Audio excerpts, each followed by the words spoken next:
ನಮಸ್ಕಾರ, ಕದಂಬ ನ್ಯೂಸ್ಗೆ ಸ್ವಾಗತ. ನಾನು ಸೋನಿಕಾ ಸುದೇಶ್. ಮೊದಲಿಗೆ ಮುಖ್ಯಾಂಶಗಳು.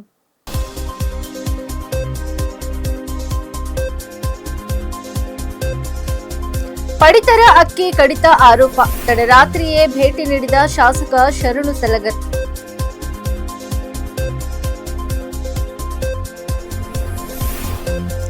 ಎನ್ಎಸ್ಎಸ್ ಶಿಬಿರಗಳ ಮಹತ್ವ ತಿಳಿಸಿದ ಗೌತಮ್ ಅರಳಿ. ಸಮಾಜಮುಖಿ ಚಟುವಟಿಕೆಗಳಿಗೆ ಕರೆ.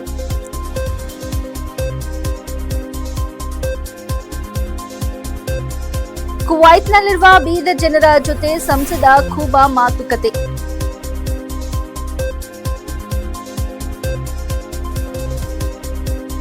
ಯಡಿಯೂರಪ್ಪ ಬೊಮ್ಮಾಯಿ ಸರ್ಕಾರ ಲೂಟಿ ಮಾತ್ರ, ಸಿಎಂ ಸಿದ್ದರಾಮಯ್ಯ ವಾಗ್ದಾಳಿ. ಸುದ್ದಿಯ ವಿವರಗಳು. ಬಸವಕಲ್ಯಾಣ ಕ್ಷೇತ್ರದಲ್ಲಿ ಪಡಿತರ ಅಕ್ಕಿ ವಿತರಣೆಯಲ್ಲಿ ಗೊಂದಲದ ಆರೋಪ ಕೇಳಿಬಂದ ಹಿನ್ನೆಲೆ ಈ ವಿಷಯ ತಿಳಿದ ತಕ್ಷಣವೇ ಶಾಸಕ ಶರಣು ಸಲಗರ್ ಹನುಮಂತವಾಡಿಗೆ ಭೇಟಿ ನೀಡಿ ಗ್ರಾಮಸ್ಥರ ಅಳಲನ್ನು ನೇರವಾಗಿ ಆಲಿಸಿದರು. ಹನುಮಂತವಾಡಿ ಹಾಗೂ ಅಂಬೇವಾಡಿ ಗ್ರಾಮಗಳಲ್ಲಿ ನ್ಯಾಯಬೆಲೆ ಅಂಗಡಿಯಿಂದ ಪ್ರತಿಯೊಬ್ಬ ಫಲಾನುಭವಿಗೂ 2 ಕೆಜಿ ಅಕ್ಕಿ ಕಡಿಮೆ ನೀಡಲಾಗುತ್ತದೆ ಎಂಬ ಗಂಭೀರ ಆರೋಪ ಕೇಳಿಬಂದಿತು. ಸಮಸ್ಯೆಯ ಗಂಭೀರತೆಯನ್ನು ಮನಗಂಡ ಅವರು ಕೋಪಗೊಂಡು ಸಂಬಂಧಪಟ್ಟ ಅಧಿಕಾರಿಗಳಿಗೆ ತಕ್ಷಣವೇ ಕರೆ ಮಾಡಿ ತರಾಟೆಗೆ ತೆಗೆದುಕೊಂಡರು. ಜನರ ಹಕ್ಕಿನ ಅಕ್ಕಿಯಲ್ಲಿ ಮೋಸ, ಅಕ್ಷೇಮ ತಪ್ಪಿತರ ವಿರುದ್ಧ ಕಠಿಣ ಕ್ರಮ ತೆಗೆದುಕೊಳ್ಳಬೇಕು ಎಂದು ಅಧಿಕಾರಿಗಳಿಗೆ ಸ್ಪಷ್ಟ ಸೂಚನೆ ನೀಡಿದರು. ಅಲ್ಲದೆ ಮುಂದಿನ ತಿಂಗಳಿಂದ ಯಾವುದೇ ಕೊರತೆ ಇಲ್ಲದೆ ಸರಿಯಾಗಿ ಪಡಿತರ ವಿತರಣೆ ಮಾಡಬೇಕು ಎಂದು ಕಟ್ಟುನಿಟ್ಟಿನ ಆದೇಶ ನೀಡಿದರು. ಗ್ರಾಮಸ್ಥರು ತಮ್ಮ ಸಂಕಷ್ಟವನ್ನು ವಿವರಿಸಿ ರೇಷನ್ ಪಡೆಯಲು 4 ಕಿಲೋಮೀಟರ್ ದೂರದ ಅಂಬೇವಾಡಿಗೆ ಹೋಗಬೇಕಾಗಿರುವುದನ್ನು ತಿಳಿಸಿದರು. ಇದಕ್ಕೆ ಸ್ಪಂದಿಸಿದ ಶಾಸಕ ಸಲಗರ್ ಮುಂದಿನ ತಿಂಗಳಿಂದಲೇ ಹನುಮಂತವಾಡಿಯಲ್ಲೇ ರೇಷನ್ ವಿತರಣೆ ವ್ಯವಸ್ಥೆ ಮಾಡಬೇಕು ಎಂದು ಅಧಿಕಾರಿಗಳಿಗೆ ನಿರ್ದೇಶನ ನೀಡಿದರು. ಹನುಮಂತವಾಡಿ ಅಂಬೇವಾಡಿ ಕಂಪಲ್ಸರಿ 2 ಕಿಲೋ ತಂಪು ನೀವು ಒಂದು ವೇಳೆ ನೀವು ಸುಧಾರಣೆ ಮಾಡಿದ್ರೆ ನೆಕ್ಸ್ಟ್ ಯಾವಾಗ ರೇಷನ್ ಕೊಟ್ಟು ಅವಾಗ ಸುಧಾರಣೆ ಆಗಬೇಕು. ಒಂದು ಚಟಾಕ್ನು ಅದರ ಕಂಬಂತು ಇವ್ರಿಗೆ ಅಂದ್ರೆ ನಾ ಮಾತ್ರ ಸುಮ್ಮನೆ ಕೊಡಲ್ಲ, ವಾರಿಂಗ್ ಮಾಡೋಕ್ಕಿಲ್ಲ ನಿಮಗೆ. ಅವ ಯಾವ ತೀಸ್ ಮಾಡ್ತಿರಲ್ಲ, ನನಗೇನು ತೆಗಿಲ್ಲ. ಅವ್ರಿಗೆ ಸ್ವತಃ ಇನ್ಸ್ಟ್ರಕ್ಷನ್ ಕೊಡಬೇಕು, ಎಮ್ ಎಲ್ ಎ ಅವ್ರ ಆದೇಶನ ಎಷ್ಟು ಕೆ ಜಿ ಅಷ್ಟೇ ಕೊಡಬೇಕು. ಒಂದು ಇನ್ನೊಂದು ಇವ್ರು ಹೋಗಿ ಅಲ್ಲಿ ಹೋಗಿ ರೇಷನ್ ತರಬೇಕು, ಇಲ್ಲಿ ಹನುಮಂತವಾಡಿದಾಗ ಕೊಡೋಂಗೆ ವ್ಯವಸ್ಥೆ ಮಾಡಬೇಕು. ಇಷ್ಟು ಜನ ಬಡವ್ರು ಹೋಗಿ ಅಲ್ಲಿ ಹೋಗ್ಕೊಂಡು ಹೆಂಗೆ ತರಬೇಕು? 50 ಕಿಲೋಮೀಟರ್ 4 ಕಿಲೋಮೀಟರ್ 4 ಕಿಲೋಮೀಟರ್ ಹೋಗಿ ತರಬೇಕು. ಹಾಂ ಮಾಡ್ತೀರಿ, ಭಾಳ ಬೆಸ್ಟ್ ಆಯಿತು. ನೀವು ಮೊದಲ ನಾಳೆಗೆ ಅಥವಾ ನಾಡ್ದ ಬಂದು ವಿಸಿಟ್ ಮಾಡಬೇಕು, ಜನರಿಗೆ ಮಾತಾಡಿಸ್ಬೇಕು. ಮುಖ್ಯ ಜನರ ಇಲ್ಲಿ ಮದುವೆ ಹಾಂ 2 ದಿವಸ ಬಂದು ವಿಸಿಟ್ ಮಾಡಿ ನನಗೆ ಫೋನ್ ಮಾಡಬೇಕು. ಕರ್ನಾಟಕ ಕಲಾ ವಿಜ್ಞಾನ ಮತ್ತು ವಾಣಿಜ್ಯ ಮಹಾವಿದ್ಯಾಲಯ ಹಾಗೂ ಬೀದರ್ ವಿಶ್ವವಿದ್ಯಾಲಯ ಇವರ ಸಂಯುಕ್ತ ಆಶ್ರಯದಲ್ಲಿ ರಾಷ್ಟ್ರೀಯ ಸೇವಾ ಯೋಜನೆ ಎನ್ಎಸ್ಎಸ್ ವಾರ್ಷಿಕ ವಿಶೇಷ ಶಿಬಿರ 2025-26 ಇಂದು ಯಶಸ್ವಿಯಾಗಿ ನಡೆಯಿತು. ಕಾರ್ಯಕ್ರಮದಲ್ಲಿ ವಿದ್ಯಾರ್ಥಿಗಳು ಉತ್ಸಾಹದಿಂದ ಭಾಗವಹಿಸಿ ವಿವಿಧ ಸಾಮಾಜಿಕ ಚಟುವಟಿಕೆಗಳಲ್ಲಿ ತೊಡಗಿಸಿಕೊಂಡರು. ಕಾರ್ಯಕ್ರಮದ ವಿಶೇಷ ಅತಿಥಿಯಾಗಿ ಮಾತನಾಡಿದ ಗೌತಮ್ ಅರಳಿ, ಎನ್ಎಸ್ಎಸ್ ಶಿಬಿರಗಳ ಜೊತೆ ನನ್ನ ನಂಟು ಬಹಳ ಹಳೆಯದು. ಹಿಂದಿನ ದಿನಗಳಲ್ಲಿ ಶಿಬಿರಗಳು ಹಳ್ಳಿಗಳಲ್ಲಿ ನಡೆಯುತ್ತಿದ್ದು ವಿದ್ಯಾರ್ಥಿಗಳು ಅಲ್ಲಿಯೇ ವಾಸವಿದ್ದು ಗ್ರಾಮೀಣ ಜೀವನವನ್ನು ನೇರವಾಗಿ ಅನುಭವಿಸುತ್ತಿದ್ದರು. ಆದರೆ ಈಗ ಶಿಬಿರ ಮುಗಿದ ನಂತರ ವಿದ್ಯಾರ್ಥಿಗಳು ಮನೆಗೆ ತೆರಳುತ್ತಿರುವುದು ಕಂಡು ಬರುತ್ತಿದೆ ಎಂದು ಹೇಳಿದರು. ಎನ್ಎಸ್ಎಸ್ ಶಿಬಿರಗಳ ಮೂಲ ಉದ್ದೇಶವೇ ಜನರ ಜೀವನ ಶೈಲಿ, ಗ್ರಾಮೀಣ ಪರಿಸ್ಥಿತಿಗಳನ್ನು ತಿಳಿದುಕೊಳ್ಳುವುದು ಮತ್ತು ಸಮಾಜದ ಜೊತೆ ನಂಟು ಬೆಳೆಸಿಕೊಳ್ಳುವುದಾಗಿದೆ ಎಂದು ಅವರು ವಿವರಿಸಿದರು. ವಿದ್ಯಾರ್ಥಿಗಳು ಸಮಾಜಮುಖಿ ಚಟುವಟಿಕೆಗಳಲ್ಲಿ ಸಕ್ರಿಯವಾಗಿ ಭಾಗವಹಿಸಿ ಸಮಾಜದ ಸಮಸ್ಯೆಗಳಿಗೆ ಸ್ಪಂದಿಸುವ ಮನೋಭಾವ ಬೆಳೆಸಿಕೊಳ್ಳಬೇಕು ಎಂದು ಸಲಹೆ ನೀಡಿದರು. ಈ ಸಂದರ್ಭದಲ್ಲಿ ಶಿಬಿರದಲ್ಲಿ ಭಾಗವಹಿಸಿದ ವಿದ್ಯಾರ್ಥಿಗಳಿಗೆ ಪ್ರಮಾಣ ಪತ್ರಗಳನ್ನು ವಿತರಿಸಲಾಯಿತು. ಕಾಲೇಜಿನ ಪ್ರಾಧ್ಯಾಪಕರು, ಎನ್ಎಸ್ಎಸ್ ಕಾರ್ಯಕ್ರಮಾಧಿಕಾರಿಗಳು ಹಾಗೂ ಅನೇಕ ವಿದ್ಯಾರ್ಥಿಗಳು ಉಪಸ್ಥಿತರಿದ್ದರು.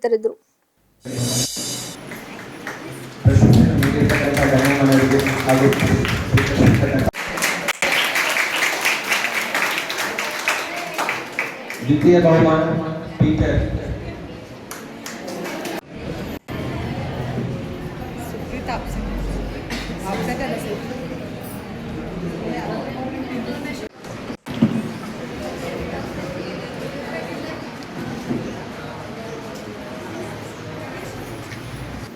तो ये एनएसएस ಕ್ಯಾಂಪಿಗೂ ನನಗೂ ಬಹಳ ಸುಮಾರು 30-35 ವರ್ಷಗಳಿಂದ ಸಂಬಂಧ ಇದೆ.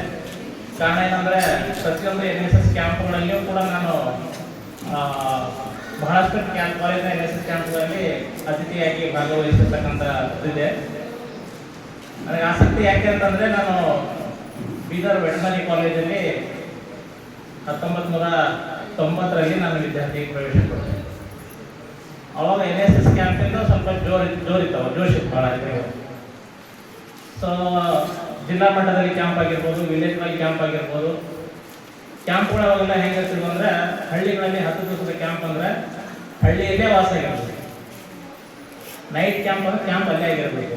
ಬಟ್ ಈಗ ಆಧುನಿಕ ಸಿಸ್ಟಮ್ಗಳಲ್ಲಿ ಮುಂದೆ ಬರ್ತಾ ಸಿಸ್ಟಮ್ ಚೇಂಜ್ ಆಗಿದೆ. ಈಗ ನೀವು ರಾತ್ರಿ ಮಲ್ಕೊಳ್ಳೋಕೆ ಮನೆಗೆ ಹೋಗ್ರಿ, ಬೆಳಿಗ್ಗೆ ನಿಮ್ಗೆ ಯಾವಾಗ ಅನುಕೂಲ ಐತೆ ಅವಾಗ ಇಲ್ಲಿ ಬರ್ರಿ ಅನ್ನೋಂಗಾಗಿದೆ. ಈಗ ಹಂಗಿಲ್ಲ.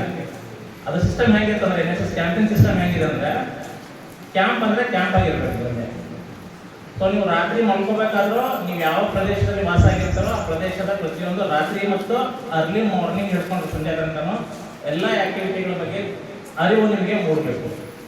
ಗ್ರಾಮೀಣದ ಭಾಗದಲ್ಲಿ ನೀವು ಕ್ಯಾಂಪ್ ಮಾಡಿದ್ರೆ ಗ್ರಾಮೀಣ ಭಾಗದಲ್ಲಿ ಹೆಂಗಿರ್ತಾರೆ, ಹೆಂಗೆ ವಾಸ ಆಗ್ತಾರೆ, ಬೆಳಿಗ್ಗೆ ಏನು ಆ್ಯಕ್ಟಿವಿಟಿ ಇರ್ತವೆ, ಆ ಊರಲ್ಲಿ ಏನು ಅನಾನುಕೂಲತೆಗಳಿದ್ದಾವೆ, ಅಥವಾ ಆ ಊರಲ್ಲಿ ನೀವು ಯಾವುದೇ ವಿಷಯದ ಬಗ್ಗೆ ಇನ್ನೂ ಜಾಸ್ತಿ ಫೋಕಸ್ ಇಟ್ಕೊಂಡು ಕೆಲಸ ಮಾಡಕ್ಕೆ ಬಂದಿದ್ರಿ, ಆ ರೀತಿ ಕೆಲಸ ಆಗಬೇಕು. ಸೊ ಅಂತಹ ಕ್ಯಾಂಪ್ಗಳು ನಡೀತಾ ಇದ್ವು. ಏನಿದ್ರು ಎಷ್ಟು ಒಳ್ಳೆ ಹುಡುಗರು ಹಿಂಗೆ ಕೆಲಸ ಮಾಡ್ಯಾರ ಅಂತ ಹೇಳಿ ನಮ್ಮ ಊರಾಗ ಏನಾದ್ರೂ ಹೆಸರು ಮಾಡ್ಕೊಂಡಿರ್ವಲ್ಲ ಹುಡುಗರು. ನಮ್ಮೂರು ಹೊತ್ತಿದ್ರೆ ನಿಮ್ಗೆಲ್ಲರಿಗೂ ಒಳ್ಳೇದಾಗಲಿ ಅಂತ ಹಾರೈಸ್ತೀನಿ. ನೆನಪಿನ ಕೆಲಸ ಅಂದ್ರೆ ಸರ್ ಈಗ ಹೇಳಿದೆ ಏನ್ ಮಾಡ್ಬೇಕು ಅಂದ್ರೆ ಸರ್ ಏನಿಲ್ಲ ನಿಮ್ ಕಡೆಯಿಂದ ಎಷ್ಟು ಆಗ್ತದ ಅಷ್ಟು ಗಿಡಗಳು ತಂದು ಹಚ್ಚಿರಿ, ಅದಕ್ಕೆ ಮುಂದೆ ನೀರು ಹಾಕೋ ಕೆಲಸ ನಾವು ಮಾಡಿಸ್ತೀವಿ ನಮ್ಮ ಊರಿಂದ. ನೀವು ಬಂದು 8 ದಿವಸದಾಗ ಏನು ಮಾಡೋದು ಕೆಲಸ ಒಂದು ಒಳ್ಳೇದು ಮಾಡಿದ್ರಿ, ಗಿಡಗಳು ಹಚ್ಚೋದ್ರಿ. ನಾಳೆ ನಿಮ್ಮ NSSಗೆ ಗಿಡಗಳು ಯಾವ NSS ಯಾವೇ ಗಿಡ ಬೆಳೆದ್ರೆ ನೀವು ಮಾಡೋದ್ರಿ ಅಂತ ಒಂದು ನಿಶಾನ ನಮ್ಮ ಊರಾಗ ಇರ್ತದೆ. ಇಸ್ರೇಲ್, ಅಮೆರಿಕ ಮತ್ತು ಇರಾನ್ ನಡುವಿನ ಉದ್ವಿಗ್ನ ಪರಿಸ್ಥಿತಿ ಹೆಚ್ಚುತ್ತಿರುವ ಹಿನ್ನೆಲೆಯಲ್ಲಿ ವಿದೇಶಗಳಲ್ಲಿ ಇರುವ ಭಾರತೀಯರ ಸುರಕ್ಷತೆ ಕುರಿತು ಚಿಂತನೆ ಹೆಚ್ಚಾಗಿದೆ. ಈ ಹಿನ್ನೆಲೆ ಕುವೈತ್ ದೇಶದಲ್ಲಿರುವ ಬೀದರ್ನ ನಿವಾಸಿಗಳ ಜೊತೆ ಸಂಸದ ಭಗವಂತ್ ಖೂಬಾ ದೂರವಾಣಿ ಮೂಲಕ ಮಾತುಕತೆ ನಡೆಸಿದರು. ಕುವೈತ್ನಲ್ಲಿ ಕೆಲಸ ಮಾಡುತ್ತಿರುವ ಬೀದರ್ ಜಿಲ್ಲೆಯ ಜನರ ಸ್ಥಿತಿಗತಿಗಳನ್ನು ವಿಚಾರಿಸಿದ ಖೂಬಾ ಅವರ ಸುರಕ್ಷತೆ ಕುರಿತು ಭರವಸೆ ನೀಡಿದರು. ಕೇಂದ್ರ ಸರ್ಕಾರ ಹಾಗೂ ಭಾರತೀಯ ರಾಯಭಾರಿ ಕಚೇರಿ ಅಗತ್ಯ ಸಹಾಯಕ್ಕೆ ಸಿದ್ಧವಾಗಿವೆ ಎಂದು ತಿಳಿಸಿದರು. ತಮ್ಮ ಯಾರು ಮಾತಾಡೋದು? ಹಾ, ಎಲ್ಲಿ? ಕುವೈತ್ನಲ್ಲಿ. ಎಷ್ಟು ಜನ ಇದ್ರಿ? ಹಾ ಹಾ. ಈಗೇನು ಅಲ್ಲೇ ನನಗನ್ಸಿದ ಮಟ್ಟಿಗೆ ಯುದ್ಧ ಅಂತೂ ಸ್ವಲ್ಪ ನಡೆದಿದೆ. ಬಟ್ ನಿಮ್ಗೆಲ್ಲ ರಕ್ಷಣೆ ಮಾಡ್ಲಿಕ್ಕೆಲ್ಲ ಭಾರತ ಸರ್ಕಾರ ಅಲ್ಲೆಲ್ಲ ಸಾಕಷ್ಟು ಅಲ್ಲಿ ಸರ್ಕಾರ ಸಾಕಷ್ಟು ಪ್ರಯತ್ನ ಮಾಡ್ತಾ ಇದೆ. ಈಗ ಮತ್ತೆ ನಿಮ್ದೇನಾದ ಬೇಡಿಕೆ? ಈಗ ಸರ್ ನಮ್ಗೇನ್ರಿ ಅದು ಬೀಳ್ತಾವ ಸರ್, ಅದಕ್ಕೆ ನಮ್ಗೆ ಹಚ್ಕೊಂಡ್ರೆ ಸರ್ ಮಾನವರು ಇಲ್ಲೇ ಕಮಿಟಿದವ್ರು ಎಕ್ಸ್ಪೈರ್ ಆಗ್ಯಾರ. ಈಗ ಮತ್ತೀಗ ಅನೇಕ ಇದು ಮಿಡ್ಲ್ ಈಸ್ಟ್ಲಿಂದು ಸಾಕಷ್ಟು ಜನರಿಗೆ ಈಗಾಗಲೇ ನಮ್ಮ ಭಾರತ ಸರ್ಕಾರ, ಮೋದಿ ಸರ್ಕಾರ ಭಾರತಕ್ಕೆ ಕರ್ಕೊಂಡು ಬಂದದ. ನೀವೆಲ್ಲ ಪ್ರಯತ್ನ ಮಾಡಿದ್ದಾರೆ? ಅವಾಗ ನಾವು ಇನ್ನ ಕೆಲಸ ಮಾಡಿದ್ವಿ ಸರ್, ಕೆಲಸ ನಡೀತಲ್ಲ, ನಾವು ಕೆಲ್ಸಕ್ಕೆ ಬಂದೇವು, ವರ್ಕರ್ ಇದ್ದೇವೆ ಸರ್. ಹಾ ಹಾ ಹಾ. ಸ್ವಲ್ಪ ಹಿಂಗಾಗಿ ಸ್ವಲ್ಪ ನಾವು ಮಾತಾಡ್ಕೊಂಡೆವು. ಇದೇ ಮತ್ತೆ ಯಾರಿಗೆ ನೀವು ಫೋನ್ ಮಾಡಿ ಪ್ರಯತ್ನ ಮಾಡಿಲ್ಲ ನಮ್ಮ ಬೀದರ್ ಜಿಲ್ಲಾ ಜನಪ್ರತಿನಿಧಿಗಳಿಗೆ? ಇಲ್ಲ ಸರ್, ನಾವು ನಿಮ್ಮ ವಿಶ್ವಾಸ ಇಟ್ಟು ಇದು ಮಾಡಿ ಸರ್, ಅದಕ್ಕೆ ಯಾಕೆ. ಹಾ, ಠೀಕ್ ಅದ ತಮ್ಮ. ಈಗ ನಾನು ಅಧಿಕಾರದಾಗ ಇಲ್ಲೋದ್ರು ಬಿ ನೀವು ನನ್ನ ಮೇಲೆ ವಿಶ್ವಾಸ ಇಟ್ರಿ. ಯಾಕಂದ್ರೆ ಹಿಂದೆ 10 ವರ್ಷ ನಂದೆಲ್ಲ ಕೆಲಸ ನೋಡಿದ್ರೆ ಅಂತ ನಿಮ್ಗೆ ವಿಶ್ವಾಸ ಹುಟ್ಟ್ಯದ. ಹೌದು ಸರ್. ಮತ್ತೆ ನಿಮ್ದೆಲ್ಲ ಲಿಸ್ಟ್ ನಾನೇನ್ ಮಾಡ್ತೀನಿ, ಈಗ ಭಾರತ ಸರ್ಕಾರಕ್ಕೆ ಸಂಬಂಧಪಟ್ಟಂತ ಅಧಿಕಾರಿಗಳಿಗೆ ಮತ್ತು ಮಂತ್ರಾಲಯಕ್ಕೆ ಕಳಿಸಿ ನಾನು ನಿಮ್ಮನ್ನು ಕರ್ಸ್ಕೊಂಡ್ ಬರೋಂಥದ್ದು ಏನ್ ಪ್ರಯತ್ನ ಮಾಡೋದ ಮಾಡ್ತೀನಿ ತಮ್ಮ. ದಿಲೀಪ್ ದಿಲೀಪ್ ಇಲ್ಲ ಮಾಡ್ತೀನಿ ಖಂಡಿತ ಮಾಡ್ತೀನಿ ದಿಲೀಪ್. ಆಯ್ತಪ್ಪ ಆಯ್ತಪ್ಪ, ಧನ್ಯವಾದಪ್ಪ. ಧನ್ಯವಾದ, ಕಾಲ್ ಮಾಡಿದ್ರೆ ಧನ್ಯವಾದ. ಕೇಂದ್ರದಲ್ಲಿರುವ ಬಿಜೆಪಿ ಸರ್ಕಾರ ಆಲಮಟ್ಟಿ ವಿಚಾರದಲ್ಲಿ ಜನವಿರೋಧಿ ನಿಲುವು ಹೊಂದಿದೆ. 13 ವರ್ಷಗಳಿಂದ ಗೆಜೆಟ್ ನೋಟಿಫಿಕೇಶನ್ ಕೂಡ ಮಾಡಲಿಲ್ಲ. 4 ವರ್ಷ ಅಧಿಕಾರದಲ್ಲಿದ್ದಾಗಲೂ ಭೂ ಪರಿಹಾರ ಘೋಷಿಸಿದರೂ ಹಣ ನೀಡಲಿಲ್ಲ ಎಂದು ಬಾಗಲಕೋಟೆಯಲ್ಲಿ ಸಿಎಂ ಸಿದ್ದರಾಮಯ್ಯ ಆರೋಪಿಸಿದ್ದಾರೆ. ಯಡಿಯೂರಪ್ಪ, ಬೊಮ್ಮಾಯಿ ಸರ್ಕಾರ ಬರೀ ಲೂಟಿ ಮಾಡಿದ್ದು ಬಿಟ್ಟರೆ ಅಭಿವೃದ್ಧಿ ಕಾರ್ಯ ಮಾಡಲಿಲ್ಲ. ಒಂದೇ ರೂಪಾಯಿ ರೈತರ ಸಾಲ ಮನ್ನಾ ಮಾಡಲಿಲ್ಲ. ಅಧಿಕಾರದಲ್ಲಿದ್ದಾಗ ಜನರಿಗೆ ಸ್ಪಂದಿಸದೆ ಈಗ ನಮ್ಮ ಗ್ಯಾರಂಟಿಗಳ ಬಗ್ಗೆ ಅಪಪ್ರಚಾರ ಮಾಡುತ್ತಿರುವ ಬಿಜೆಪಿಯವರಿಗೆ ಮತ ಕೇಳುವ ಯಾವ ನೈತಿಕತೆ ಇದೆ ಎಂದು ಪ್ರಶ್ನಿಸಿದ್ದಾರೆ. ಬಾಗಲಕೋಟೆ ಕ್ಷೇತ್ರದ ಉಪಚುನಾವಣೆಯಲ್ಲಿ ಉಮೇಶ್ ಮೇಟಿ ಪರ ಪ್ರಚಾರ ಮಾಡಿದ ಅವರು, ನನ್ನ ಆತ್ಮೀಯರು ಪಕ್ಷನಿಷ್ಠ ಇದ್ದವರಾಗಿದ್ದ HY ಮೇಟಿ ಅವರ ಆತ್ಮಕ್ಕೆ ಶಾಂತಿ ಸಿಗಬೇಕಾದರೆ ಉಮೇಶ್ ಮೇಟಿ ಗೆಲ್ಲಬೇಕು. ನಾನೇ ಚುನಾವಣೆಗೆ ನಿಂತಿದ್ದೀನಿ ಎಂದುಕೊಂಡು ಮತ ಹಾಕಿ ಎಂದು ಮನವಿ ಮಾಡಿದರು. ನುಡಿದಂತೆ ನಡೆದು ಕೆಲಸ ಮಾಡುತ್ತಿರುವ ನಮ್ಮ ಸರ್ಕಾರದ ಬಗ್ಗೆ ಬಿಜೆಪಿ ಅಪಪ್ರಚಾರ ಮಾಡುತ್ತಿದೆ. ಆದರೆ ಬಿಜೆಪಿ ಸರ್ಕಾರ ತನ್ನ ಅವಧಿಯಲ್ಲಿ ಬಾಕಿ ಉಳಿಸಿದ್ದ 30,000 ಕೋಟಿಯಲ್ಲಿ ನಮ್ಮ ಸರ್ಕಾರ 24,000 ಕೋಟಿ ರೂಪಾಯಿ ಬಾಕಿ ತೀರಿಸಿದೆ. ಹಣ ಇಲ್ಲದಿದ್ದರೂ ಬಿಜೆಪಿಯವರು ಗುತ್ತಿಗೆ ನೀಡಿ ಹೋದರು ಎಂದರು.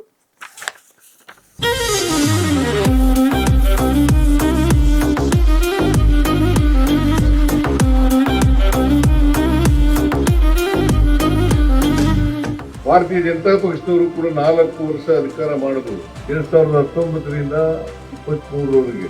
ಅವರ ಅಧಿಕಾರದ ಅವಧಿನಲ್ಲಿ ಯಾವ ಅಭಿವೃದ್ಧಿ ಕೆಲಸಗಳನ್ನು ಕೂಡ ಮಾಡಲಿಲ್ಲ. 4 ವರ್ಷ ಅಧಿಕಾರದಲ್ಲಿ ಇದ್ದಾಗ UKP 3ನೇ ಹಂತ ಅದನ್ನು ಮಾಡ್ತಕ್ಕಂಥ ಪ್ರಯತ್ನವನ್ನ ಮಾಡಲಿಲ್ಲ. ಕೇಂದ್ರದಲ್ಲಿ ಅವರದೇ ಸರ್ಕಾರ, ರಾಜ್ಯದಲ್ಲೂ ಅವರದೇ ಸರ್ಕಾರ, ಎರಡೂ ಕಡೆ ಅವರದೇ ಸರ್ಕಾರ ಇದ್ರೂ ಕೂಡ ನರೇಂದ್ರ ಮೋದಿ ಅವರು ಕೇಂದ್ರದ ಪ್ರಧಾನಮಂತ್ರಿ, ಇಲ್ಲಿ ಯಡಿಯೂರಪ್ಪನವರು ಬಸವರಾಜ ಬೊಮ್ಮಾಯಿ ಅವರು ಮುಖ್ಯಮಂತ್ರಿಗಳಾಗಿದ್ದರು. 7 ವರ್ಷ ಮುಖ್ಯಮಂತ್ರಿಗಳಾಗಿದ್ದರು.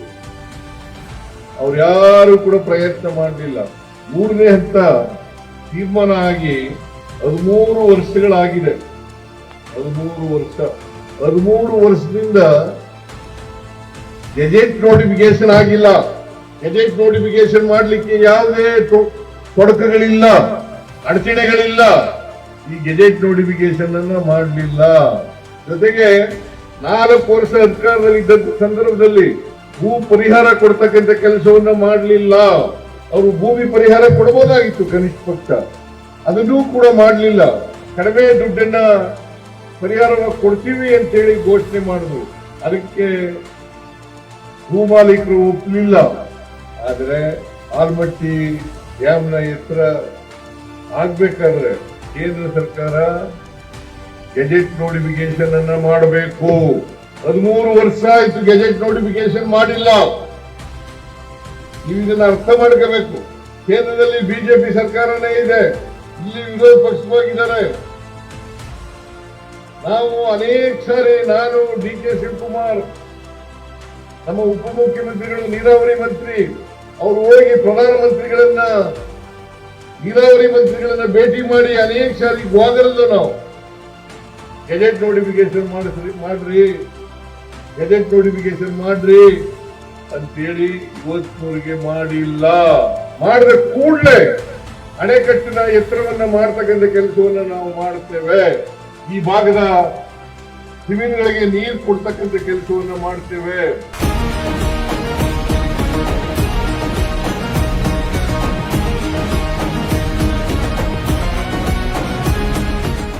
ನಿಮ್ಗೆಲ್ಲ ಮೋಸ ಮಾಡಿ 4 ವರ್ಷ ಅಧಿಕಾರದಲ್ಲಿ ಇದ್ದು ಏನೋ ಮಾಡದೆ ಇವತ್ತು ಮನೆಗೆ ಕೂತಿದ್ದಾರೆ, ವಿರೋಧ ಪಕ್ಷದಲ್ಲಿ ವಿರೋಧ ಮಾಡ್ತಾ ಇದ್ದಾರೆ. ಇದು ಯಾರು ಗೊತ್ತಾ? ಬಿಜೆಪಿಯವರು 5 ಗ್ಯಾರಂಟಿ ಯೋಜನೆಗಳನ್ನ ವಿರೋಧ ಮಾಡಿದವರು, ಅಭಿವೃದ್ಧಿ ಕೆಲಸಗಳೆಲ್ಲ ನಿಂತು ಹೋಗುತ್ತವೆ. ಗ್ಯಾರಂಟಿ ಯೋಜನೆಗಳನ್ನ ಮಾಡಬೇಡಿ. ಗ್ಯಾರಂಟಿ ಯೋಜನೆಗಳಿಗೆ ನಾವು ಖರ್ಚು ಮಾಡ್ತಾ ಇರ್ತಕ್ಕಂಥ ಹಣ ಎಷ್ಟು ಗೊತ್ತಾ? 1 ವರ್ಷಕ್ಕೆ 52,000 ಕೋಟಿ. ಇದನ್ನ ಮಾಡಿದ್ರೆ ಖಜಾನೆ ಖಾಲಿ ಆಗುತ್ತದೆ. ಸಿದ್ದರಾಮಯ್ಯನವರಿಗೆ ಬುದ್ಧಿ ಇಲ್ಲ, ಕಾಂಗ್ರೆಸ್ ಸರ್ಕಾರಕ್ಕೆ ಬುದ್ಧಿ ಇಲ್ಲ ಅಂತ ಹೇಳಿ ಟೀಕೆಗಳನ್ನು ಮಾಡಿದ್ರು, ನಮ್ಮ ಮೇಲೆ ಅಪಪ್ರಚಾರವನ್ನು ಮಾಡಿದ್ರು. ಪಾರ್ಲಿಮೆಂಟ್ ಎಲೆಕ್ಷನ್ ಆಗ್ತಕ್ಕಂಥ ನಿಲ್ಲಿಸ್ತಾರೆ. ಪಾರ್ಲಿಮೆಂಟ್ ಎಲೆಕ್ಷನ್ ಆಗಿ 2 ವರ್ಷ ಆಯ್ತು, ನಿಲ್ಸಿದೀವ. 3ನೇ ವರ್ಷ ಕುಂತ ಬಂದಿದೆ, 4ನೇ ವರ್ಷಕ್ಕೆ ಕಾಲಿಡ್ತಾ ಇದ್ದೀವಿ, ನಿಲ್ಸಿಲ್ಲ. ಇಲ್ಲಿವರೆಗೆ ನಾವು ಖರ್ಚು ಮಾಡಿರ್ತಕ್ಕಂಥ ಹಣ ಸುಮಾರು 1,40,000 ಕೋಟಿ.